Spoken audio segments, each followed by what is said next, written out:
I know you don't think I'm giving this $4 million to a bunch of nuns.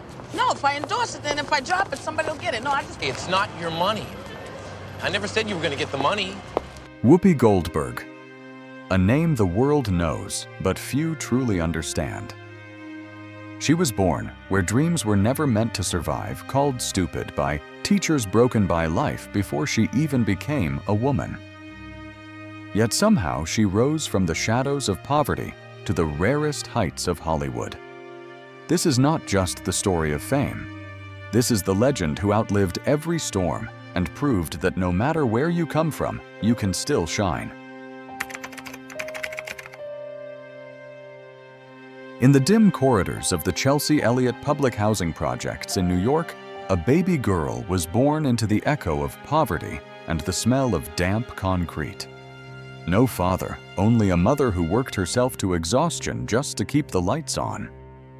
The world outside that cracked window didn't believe in miracles. And yet, in that tiny apartment, a seed of resilience began to grow. She wasn't supposed to survive the system, let alone rise above it.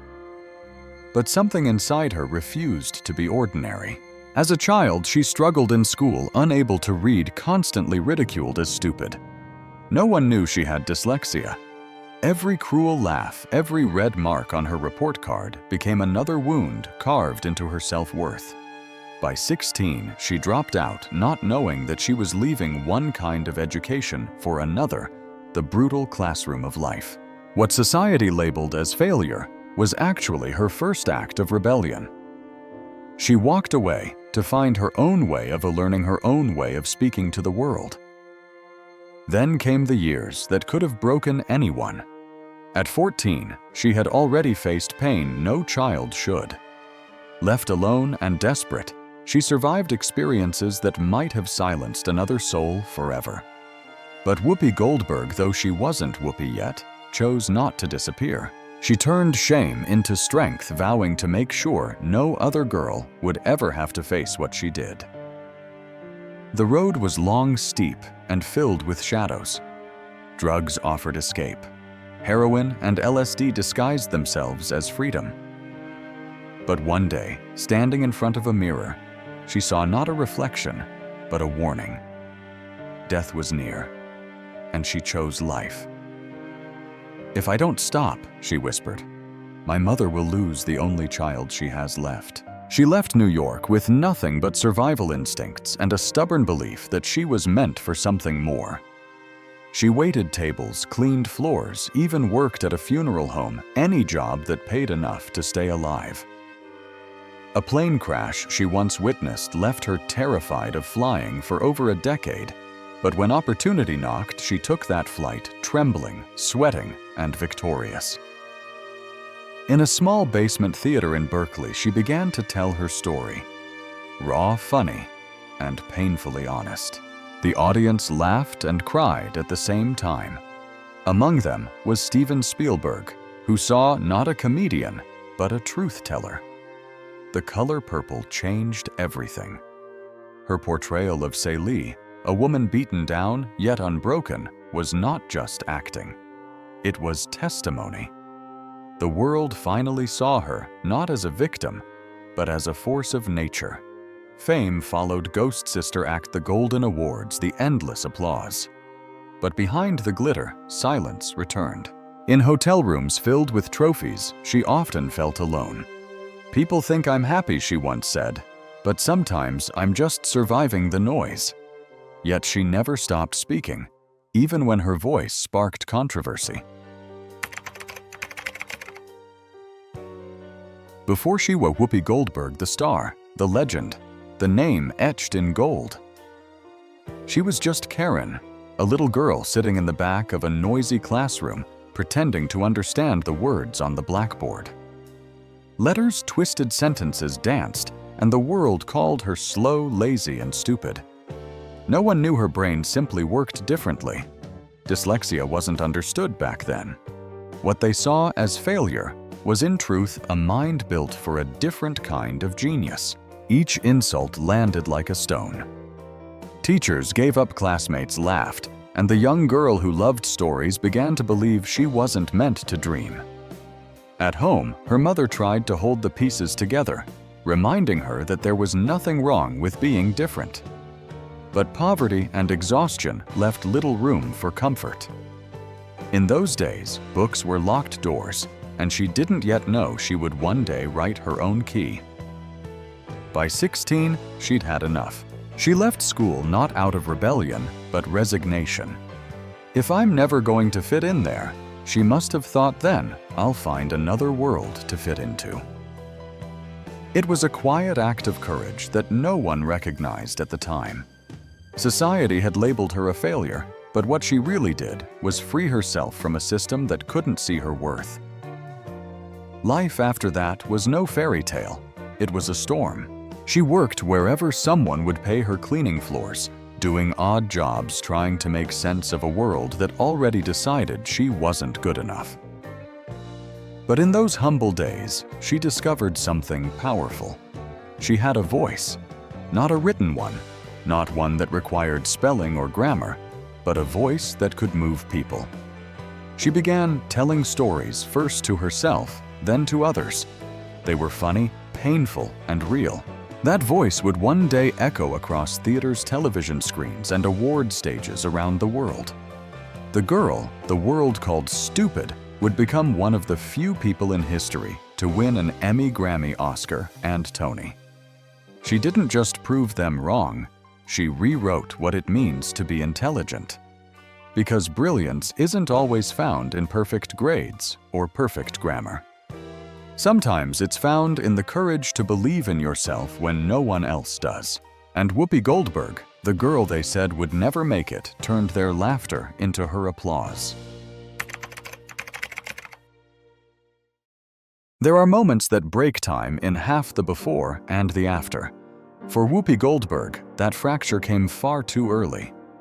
At 14, she was still a child in a world that didn't see her as one. The streets of New York were already heavy with noise danger and indifference. Her mother worked double shifts, her father was gone, and in that silence between responsibilities, the world crept in. She found herself alone, scared, and carrying a weight that no young girl should ever bear. The confusion, the shame, the fear. It wasn't just physical pain. It was the kind that cuts into the spirit. With no one to guide her, she made desperate choices, choices that nearly cost her life. In those moments, the future Hollywood icon wasn't a survivor, yet she was just a child trying not to disappear. But she didn't vanish. She lived. And when she opened her eyes after that brush with death, something had changed. The fragile, wounded girl had found a reason to fight. She promised herself that no other young woman, no other forgotten soul should have to walk through that same darkness alone. That vow, made in the loneliest corner of her adolescence, would one day echo through her activism, her comedy, and her fierce advocacy for women's rights. That trauma became the quiet foundation of her strength. She didn't talk about it for years, not out of shame, but because she was still learning to carry it without letting it define her. She hid her pain behind laughter, not to forget, but to survive. Comedy became her therapy, her rebellion, her form of healing. Because when you can make people laugh about the hardest truths, you take back control from the pain. As she grew, she began to speak openly about injustice, about women's autonomy, about how society treats those it doesn't understand. And every time she raised her voice, that 14-year-old girl inside her stood taller. Whoopi understood what it meant to be powerless, so she made it her mission to give power back through her words, her art, and her courage. The world saw a comedian, an actress, an EGOT winner. But beneath it all was a survivor, a girl who faced cruelty, lived to tell the story, and turned her suffering into compassion. Whoopi Goldberg would later say that laughter doesn't erase pain, it transforms it. And perhaps that is the truest lesson of her life. Innocence can be stolen, but resilience is born only through fire. Fame was still a distant dream when Whoopi's young adulthood began to spiral. The streets of New York in the 1970s were unforgiving, and for a girl with no diploma, no direction, and a heart still bleeding from childhood wounds, temptation came dressed as escape. Heroin, LSD, the illusion of freedom in a needle and a pill. For a while, the chaos numbed the pain. It made her forget the laughter that had once filled her, and the fear that never truly left. Addiction isn't a single fall. It's a slow sinking. Each time she thought she could stop, the emptiness whispered louder. Nights blurred into mornings and dreams turned to fog. Whoopi didn't chase fame then. She was chasing silence, the kind that stops the noise in your head for just a moment. But there's always a cost. The mirror became her worst enemy. One day, looking at her reflection, she didn't recognize the face staring back. The glow of youth was gone, replaced by hollow eyes that told the truth she couldn't hide anymore. She was dying, not living. Then came the moment that saved her. It wasn't dramatic, no lights, no witnesses, just a quiet decision between herself and her reflection. If I don't stop, she thought, my mother will lose the only child she has left. That thought cut deeper than any drug ever could. She chose life. She didn't walk away from addiction overnight. But step by step, she climbed out of it, gasping, trembling, but alive. To save herself, she had to leave everything behind. The city, the people, the noise. She packed her things and disappeared to California, starting from zero. No fame, no money, just a woman trying to rebuild her soul. It was there in the distance between who she was and who she wanted to become that she began to heal. Whoopi would later talk about that time not with pride, but with gratitude.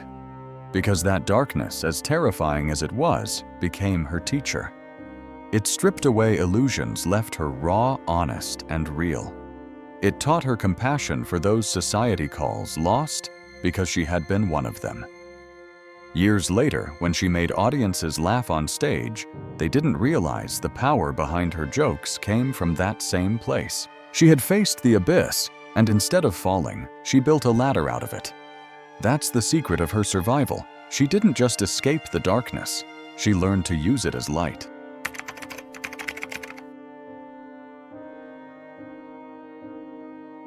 When she left New York, she wasn't escaping fame, she was escaping death. California became her reset button, a place to start over with nothing but grit and hunger. She took every job that would keep her standing: waitress, bricklayer, house cleaner, even a makeup artist in a funeral home. Each paycheck was survival. Each day, a reminder that she was still alive. There was no glamour, no spotlight, just long hours and aching hands. Yet in those years of hard labor, something powerful was being built inside her: discipline, humility, and a quiet understanding of real people's pain. Then fate came disguised as fear. In the late 1970s, she witnessed a plane crash over San Diego, a tragedy so devastating it left her terrified of flying for over a decade. Every time she looked at the sky, she remembered the fire, the smoke, the helplessness. For years, that fear controlled her life. But destiny doesn't wait for the unready. When her big break finally arrived, a chance to perform for major producers, it required her to face her phobia head-on. So she boarded that plane, trembling, sweating, whispering prayers under her breath. And when the wheels left the ground, she didn't just conquer a fear, she conquered herself. California also gave her something else: discovery. In Berkeley, she found a small underground theater where people shared stories that didn't belong in Hollywood scripts. Raw, painful, hilarious truths about being human. One night, she took the stage. Her monologue wasn't written by anyone else. It was carved from her own scars. She spoke about poverty, addiction, motherhood, and madness, and the audience didn't just laugh, they felt. They saw a woman who could take suffering and turn it into art. That moment changed everything. Word spread about the mysterious performer in the basement who made people laugh through tears. Among those who heard about her was a young director named Steven Spielberg. He saw her, listened, and offered her the role that would alter her life forever. Celie in The Color Purple. To play, Theseli Whoopi didn't need to act. She simply remembered.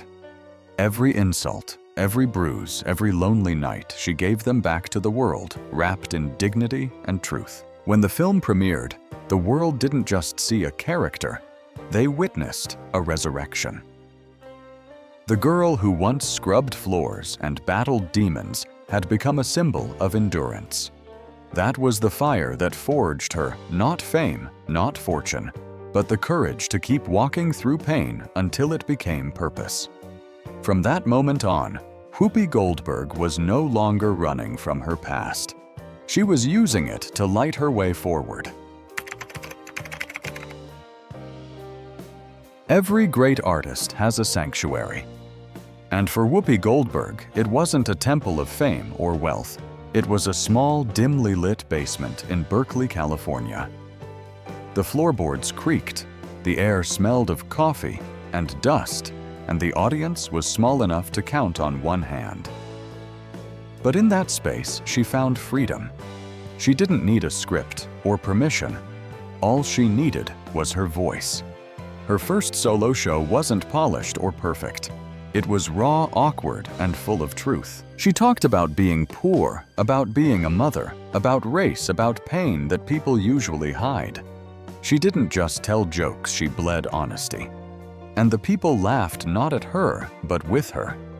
It was the kind of laughter that comes when you recognize yourself in someone else's struggle. That night, Whoopi discovered the magic that would define her life, turning pain into connection. Word spread quickly through the underground art scene. Her performance evolved into a one-woman show, simply called The Spook Show, a daring and unapologetic portrayal of different characters from all walks of life: black, white, rich, poor, broken, and brave. She gave a voice to those who had none, performing with the intensity of someone who had lived every story she told. Audiences didn't just see comedy, they saw humanity. Then one night, as fate would have it, someone extraordinary was sitting in that tiny audience: Steven Spielberg. The legendary director saw beyond the laughter. He saw depth, power, and truth. Soon after, she received the call that would change everything: a role in The Color Purple. Playing Celie wasn't just acting, it was reliving every hardship, every scar, every moment she had survived. The camera captured not a performance, but a confession. Celie's quiet resilience mirrored Whoopi's own life, and audiences around the world felt it. The film became a phenomenon, and overnight, Whoopi Goldberg went from a basement performer to an Oscar-nominated actress. But what people didn't see was that The Color Purple didn't just make her famous, it saved her. It gave meaning to everything she had endured. The years of struggle, humiliation, and survival had finally found purpose. For the first time, the girl who once thought she was stupid stood in front of the world and realized she had always been brilliant. That little stage in Berkeley had done something no drug, no dream, no miracle ever could. It gave her back to herself. And from that moment on, Whoopi Goldberg was no longer surviving. She was living. Success arrived like a tidal wave. After The Color Purple, Whoopi Goldberg was everywhere, Hollywood's new voice, the face that broke barriers, the woman who made the world laugh and cry in the same breath. Then came Ghost Sister Act and a flood of awards that most artists only dream about. She became one of the few in history to claim the coveted EGOT, Emmy, Grammy, Oscar, and Tony. The girl the world once ignored was now an icon, but behind the red carpets and flashing cameras, silence waited. In hotel suites high above glittering cities, she often found herself surrounded by luxury, yet starving for something real. Fame filled her schedule, but not her soul. The applause faded, the lights dimmed, and she would sit alone staring at her reflection, wondering if the woman in the mirror still belonged to her. "People think I'm happy," she once said, "but sometimes I'm just surviving the noise." It's easy to mistake attention for love or success for peace. Whoopi knew that better than anyone. The world saw confidence, charisma, control, but inside she battled exhaustion, the fear of losing herself, and the unspoken loneliness that comes when everyone knows your name, but no one truly knows you. Still, she never ran from the world that made her. She channeled the emptiness into purpose. Fame had given her a microphone, and she chose to use it. She began speaking out about issues others avoided: racism, sexism, inequality, identity. Her words were sharp, fearless, and often controversial. But they came from a place of truth, not rebellion. She had lived too much, lost too much to stay silent. In those years, Whoopi learned that fame is not a destination, it's a test. It tests your sanity, your relationships, and your sense of self. Some people drown in it. Whoopi instead learned to float. She kept her humor close, her values closer, and her heart open to the same working-class people she had once stood beside. Because deep down, she knew the real measure of success isn't how loud the world cheers, it's how quietly you can live with yourself when the room goes silent. By the time Whoopi Goldberg joined The View in 2007, she was already a legend, an EGOT winner, a movie star, a cultural icon. But nothing could have prepared her for the battlefield of modern television. The daytime talk show wasn't just entertainment. It was America arguing with itself every morning. Politics, race, gender, religion, no subject was off limits. And sitting at that round table, Whoopi quickly learned that her greatest strength, her voice, could also become her greatest risk. She spoke the way she always had, directly, fearlessly, without a script. She didn't try to sound perfect. She tried to sound real. Sometimes that honesty felt like a lightning bolt. Viewers loved her for saying what others were too afraid to. But lightning burns as easily as it illuminates. Every sentence she spoke was recorded, replayed, reinterpreted. One misplaced word could ignite a storm that lasted for weeks. And yet she never hid. When critics attacked, she didn't run from the fire. She walked through it. When tabloids twisted her words or social media demanded apologies, she faced it head-on. "I'm human," she said more than once. "I make mistakes. I learn. I talk again." That was her philosophy: growth over perfection, courage over comfort. In an era where people lose careers overnight for a single misstep, Whoopi stood her ground. Stood her. Not because she thought she was always right, but because she refused to be afraid of saying wrong.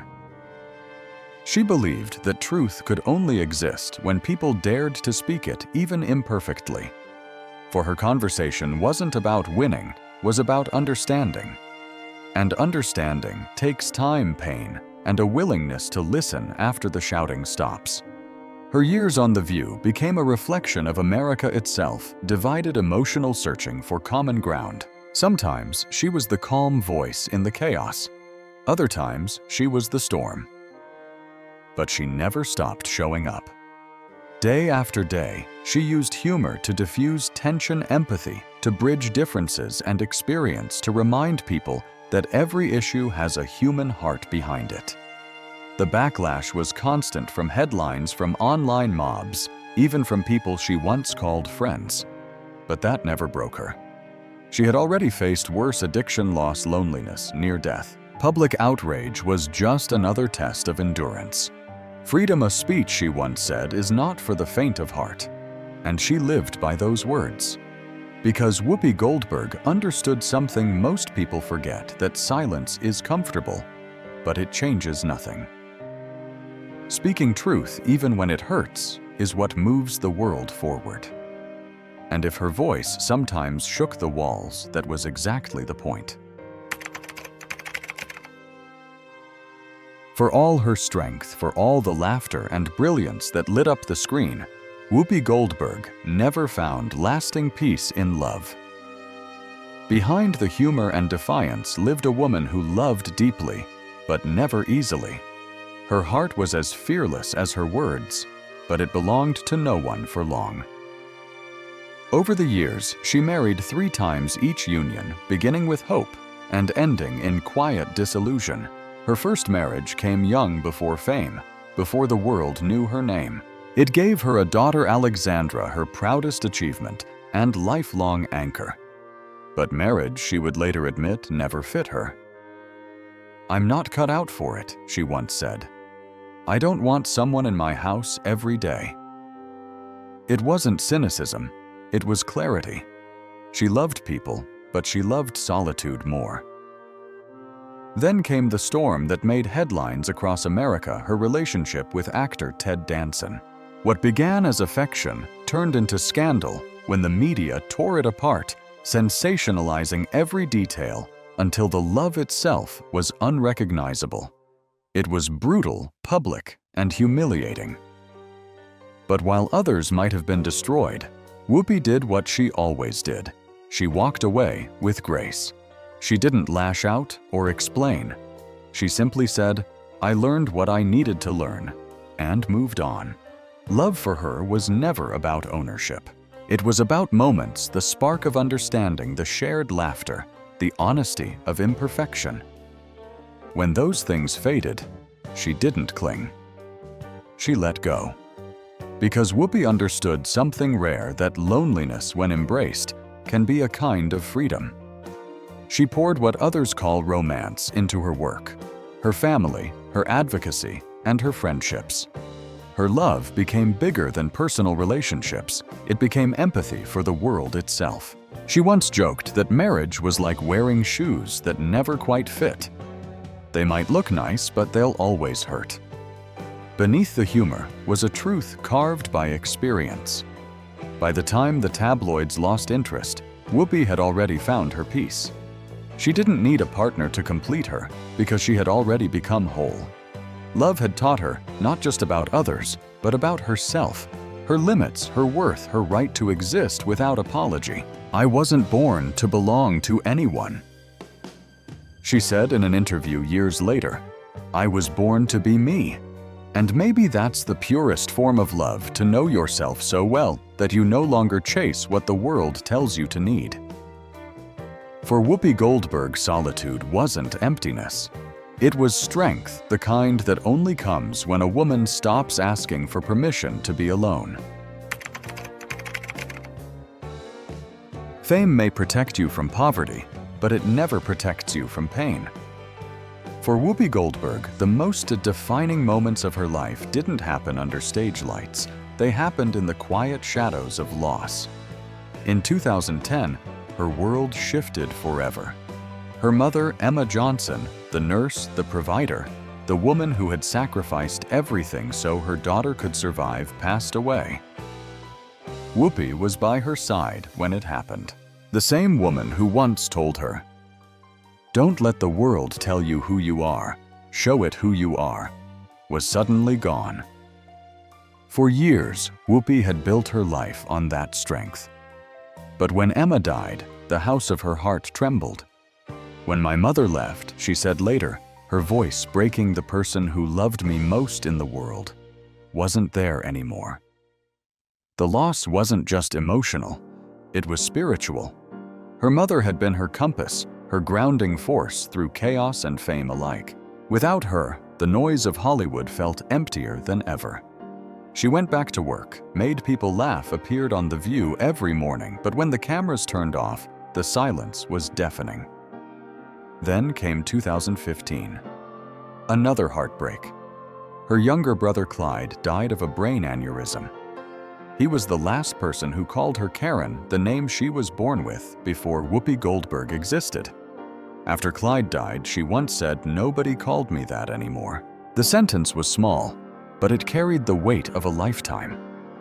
The end of family, the end of childhood, the end of belonging to someone in the simplest, most human way. And as if grief hadn't taken enough, life came for her body next. In 2018, she contracted a severe case of double pneumonia and sepsis. Her lungs collapsed. Doctors told her she had a 30% chance of survival. 30%, a number that would terrify most. But not her. She looked at the doctor and said, half joking, but entirely true, 30% is fine. I've lived with less. For weeks, she fought in silence. Machines breathed for her. Friends prepared for the worst. But then, as she had done her entire life, Whoopi did what no one expected. She came back. Slowly, painfully, she stood again. Her recovery wasn't just physical, it was spiritual. The near-death experience stripped everything unnecessary away. The fame, the fear, the pride, and left behind only gratitude. When she finally returned to the view, her co-hosts wept. She smiled thinner and paler than before and said quietly, "I'm just happy to be here." And she meant it. She had faced death and walked away holding life in both hands. That ordeal changed her forever. She began talking openly about fragility, forgiveness, and faith. Not religion, but the faith in waking up one more day. When you almost die, she said, you stop being afraid of what people think. You start being grateful for what is. In the calm that followed the storms, Whoopi Goldberg began to build a different kind of empire, one not made of fame or fortune, but of memory. She no longer chased the red carpet or the next big award. Instead, she built spaces filled with meaning, love, and quiet remembrance. Her mansion in New Jersey wasn't a display of wealth. It was a sanctuary. Bookshelves lined every wall, laughter echoed in the kitchen, and her grandchildren's voices filled the silence her mother and brother had left behind. For someone who had once known homelessness, addiction, and despair, owning a home meant something sacred. Every wall told a story. The artwork wasn't random, it was symbolic. The black and white photos of Emma and Clyde framed above the fireplace watched over her like guardians. In the backyard, she planted roses because her mother loved them. And every time she walked through those halls, she whispered a quiet promise: you didn't live in vain. But Whoopi's world didn't end there.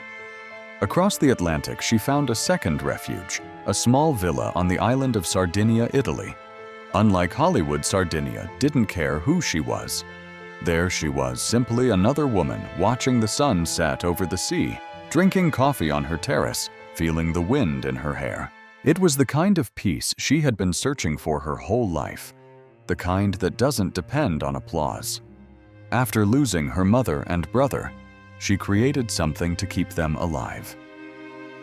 Emma and Clyde, her own production company. The name wasn't just a tribute, it was a declaration.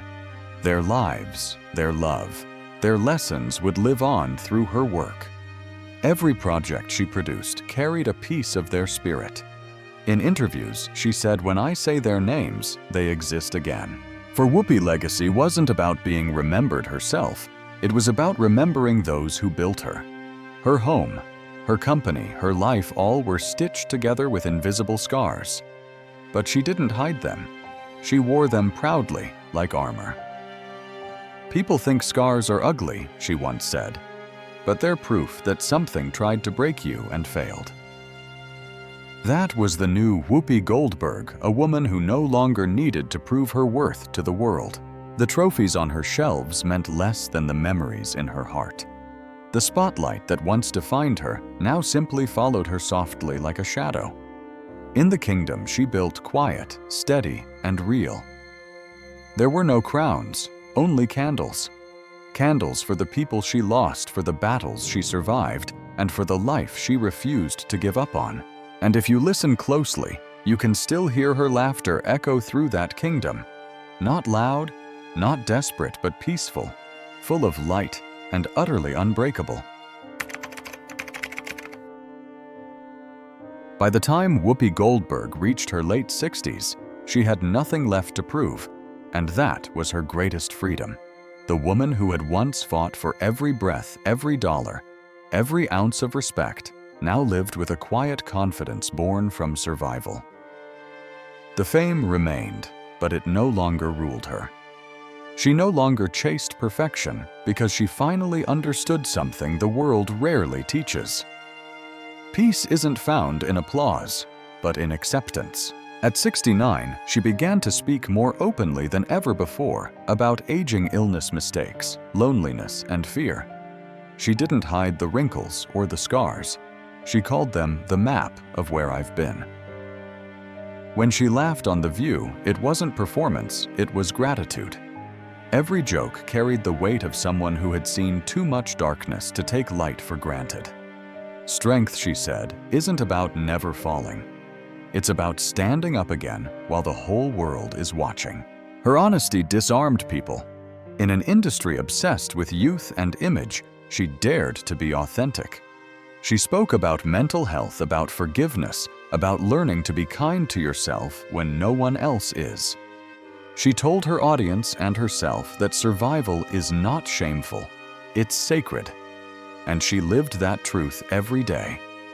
She spent her mornings reading, her afternoons laughing with family, her evenings watching the sunset from her porch. She no longer feared the quiet because she had made peace with it. The silence that once haunted her had become her companion. She found beauty in ordinary moments, a warm cup of tea, a conversation with her daughter, the sound of rain tapping on the window. Whoopi's fire no longer burned wildly, it glowed. Steady, strong, and deeply human. Her laughter still filled rooms, but now it carried a gentleness born of understanding. She had lost everything and gained everything back in a different form. Not fame, not fortune, but clarity. In one of her later interviews, she summed it up simply, "I've learned that I don't need to pretend to be fearless. I just need to keep going." That sentence became her philosophy, humble, unshakable, and real. The world still saw a star, but she saw something better. A survivor who had turned every scar into a lesson, every failure into a story, and every heartbreak into light. Whoopi Goldberg didn't come through the fire untouched. She came through shining, not because the flames spared her, but because she learned how to glow from within. For Whoopi Goldberg, laughter was never an escape. It was survival. From the earliest days of her career, she understood that comedy was more than a profession. It was medicine for wounds too deep to describe. When you make people laugh, she once said, you're giving them permission to breathe again. And that belief shaped everything she created, every role she played, every stage she stood on. Her humor was born from pain.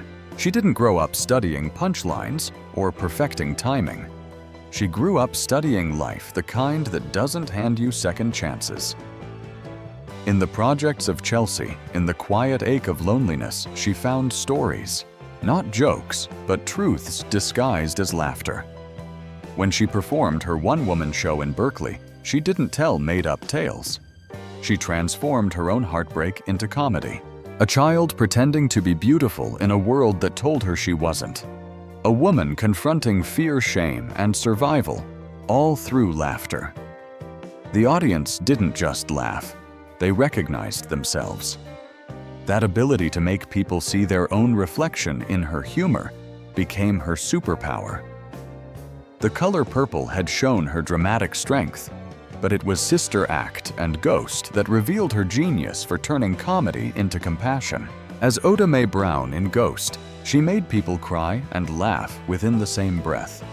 As Dolores in Sister Act, she embodied transformation from chaos to harmony, from fear to faith.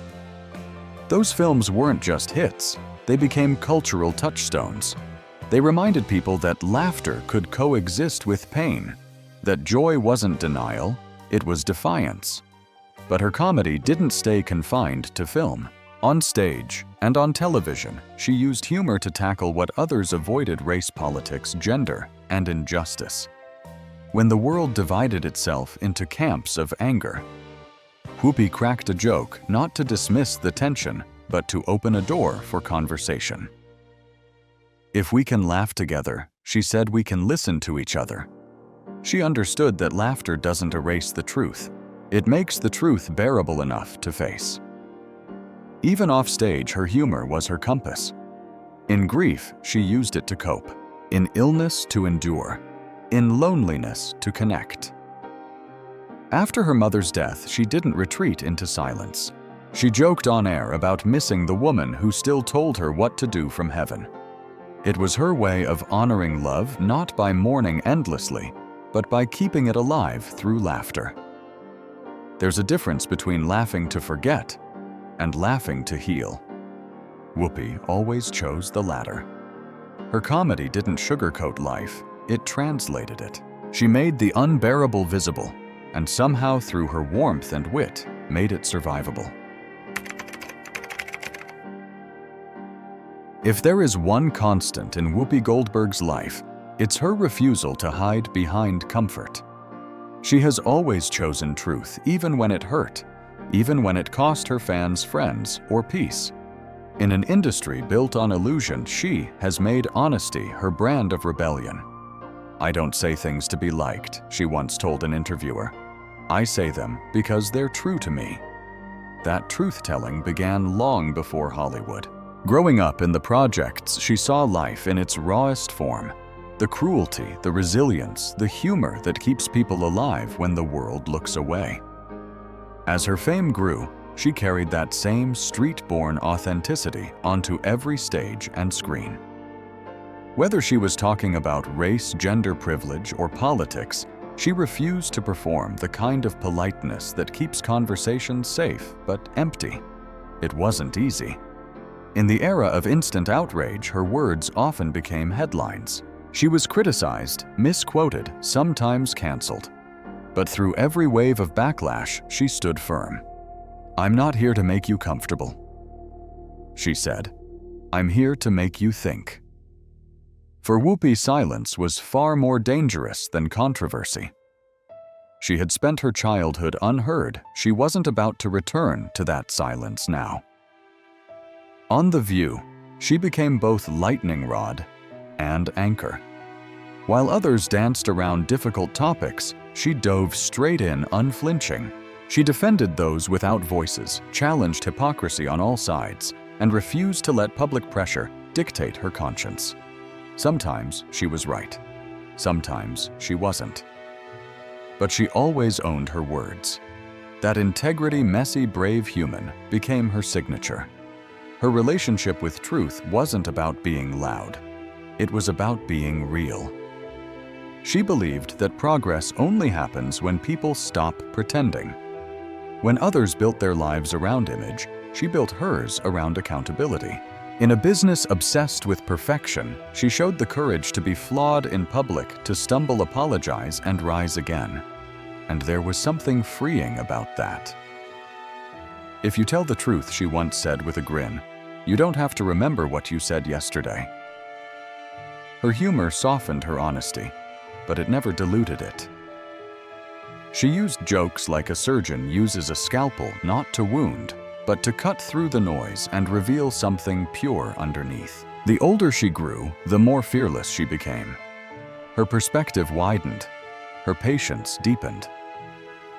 Having survived addiction loss, illness, and public judgment, she no longer feared rejection.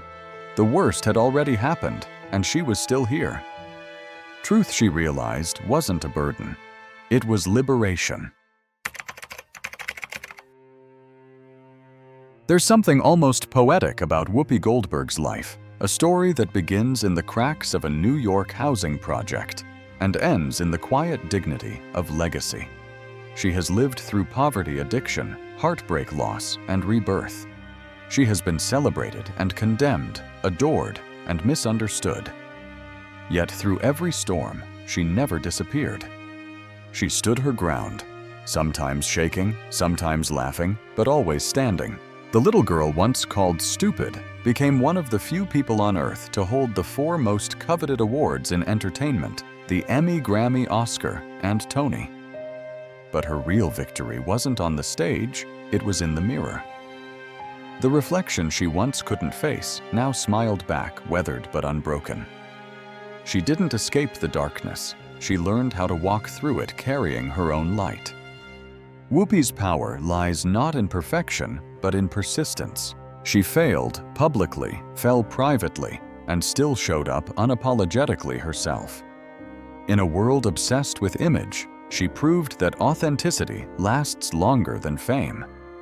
She became a voice for the unheard, an advocate for women's rights, a symbol of resilience for generations who see in her the truth that survival is success. Today, her laughter still fills rooms, but it's softer now, the sound of peace rather than defense. Her eyes still sparkle with mischief, but behind them lies the wisdom of someone who has lived 1,000 lives and learned to forgive them all. She mentors young artists, supports causes she believes in, and lives quietly surrounded by the family she built and the memories of the ones she lost. When asked once what she wanted her legacy to be, Whoopi didn't talk about awards or fame. She simply said that I tried to leave the world a little better than I found it. And she has. Her story isn't just about talent, it's about endurance. It's about how a woman can rise from the ashes again and again and still have enough strength left to laugh. Whoopi Goldberg didn't just survive the storm, she became the calm after it. The world may remember her as a comedian, an actress, a trailblazer, but those who listen closely will recognize something deeper. A human being who turned every wound into wisdom, every scar into strength, and every fall into another reason to get back up. She is proof that a person can lose everything: safety, innocence, certainty, and still emerge radiant. Not untouched by life, but transformed by it. And that is Whoopi's greatest achievement, not that she conquered the world, but that she conquered herself and still found the grace to smile. If this story moved, you don't forget to like, share, and subscribe to our channel USA Legends Never Fade, where we keep alive the stories of the icons who shaped our world. Tell us in the comments what part of Whoopi's journey inspired you the most, and stay tuned for more powerful stories of resilience, passion, and greatness that will never fade.